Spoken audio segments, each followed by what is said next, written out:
there's so much data that's captive in our businesses, whether it's sales data that's in your ERP, or sales data that's being generated by even just clicks or search terms, or the actual purchases that flow through your website.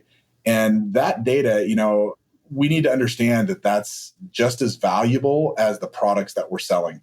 That data is gold. And there's so much of it. Really being able to jump into it and digest it and understand what you should glean from that and where you should go is sometimes challenging. But I'm excited at some of the things that are coming to the market. We've recently just engaged with an AI company to really take a deep dive into our sales data and actually do some real-time give us some suggestive selling tools, not only on our website, but with our outside and our inside sales personnel, which it'll review the data and say, okay, this customer typically buys these products and they haven't bought them in a while. Maybe you should ask them about that. Or when they buy this goes with that. Do you need a cap or a plug with that? How about you're buying some hose. Do you want some clamps?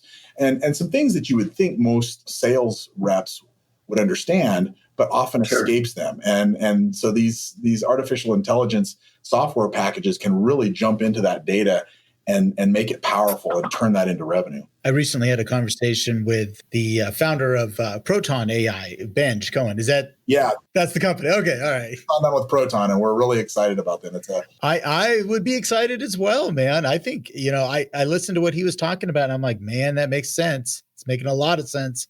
Yeah. And they're a really forward-thinking company. I think the tools that they have in place right now are just the tip of the iceberg. We've already talked to them about all sorts of other ideas, and it's always great to hear a third-party, tech kind of a partner go, yeah, okay, we could do that, and that's great. Let's look into that, because so often right now I feel like a lot of our tech partners are just trying to keep up with where we're going and some of the unique needs of industrial distribution. So it's good to see when you have somebody that's really willing to dive in. Well, yeah. And the nice thing about that organization in particular is they were born out of a distribution company. So they really understand distribution. So, I'm really excited for you. I think that's a phenomenal leap forward. So